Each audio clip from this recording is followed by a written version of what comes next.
Fadeaway world Isaiah Thomas Cleveland Cavaliers stint hasn't gotten off to the best of starts, with the team mightily struggling to find consistency in the defensive end and get wins against teams above .500, and with several reports stating that his teammates are kinda blaming him for their recent woes. Apparently, most Cavs players haven't been quite happy with Thomas' ball stopping, ball hogging and shot selection, having the rock on his hands almost as much time as LeBron James but making a fool of himself every time he tries and attack the lane. With Thomas on the hardwood, the Cavs have a horrid defensive rating of 120.9, and just to get an idea of how poor this is, the worst defensive rating in NBA history is 114.4. Besides, HES set to become an unrestricted free agent at the end of the, and considering this situation and a possible LeBron James departure, HES pretty much a lock to leave the team anyways.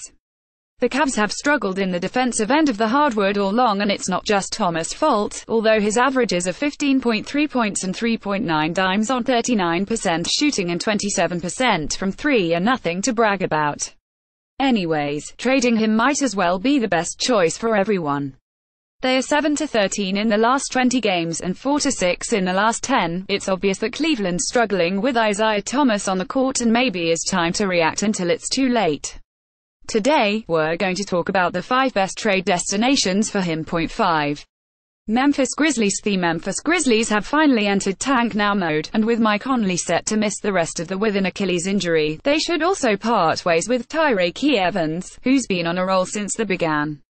Cleveland has been reportedly quite interested in Evans for a while now, and considering they currently don't have a starting point guard, Thomas would be a huge addition for a sluggish Grizzlies team. 4.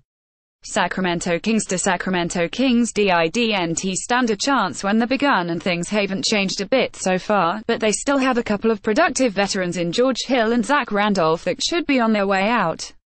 Having said that, Cleveland would thrive with Zach Randolph off the bench, and he'd be thrilled with a chance to finally winning an NBA championship rather than racking up a DNP every other game because of the Kings' policy to rest a couple of veterans per game. The Dallas Mavericks had a slight shot of making the postseason early in the campaign, but it's pretty safe to say that those chances have clearly vanished with the team consistently embarrassing themselves at home.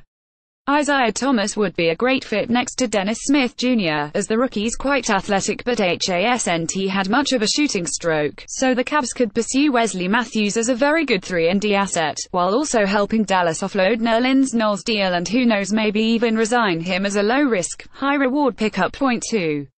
Charlotte Hornets. Charlotte isn't going anywhere, and those reports stating that the team was even willing to move Kemba Walker prove they lack hope for this, so that means pretty much every player on their team is up for grabs at the right price.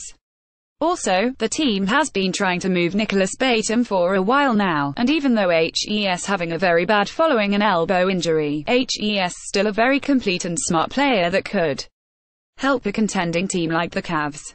Besides, a Kemba Walker, Isaiah Thomas backcourt would be really fun to watch. Read more top 5 high flyers that will not participate in the slam dunk contest. Top 4 most stunning trades since Golden State won the championship in 2017. Bradley Beal may have just taken a shot at John Wall with these comments about his endurance. Chicago Bulls need to move some contracts before the trade deadline, especially if they're set to enter tank mode to try and land a top 5 prospect for the upcoming draft and improve their already impressive young core of Chris Dunn, Zach LaVine, Lauri Markkanen, Bobby Portis and Denzel Valentine. In order to do so, they need to part ways with Bobby Portis and Robin Lopez. In this deal, they'd also get Iman Shumpert and Channing Frye. Thomas would play without the urge to win and he'd slowly work his way back into game shape, while Chicago would have more money to spend in the off-season as well.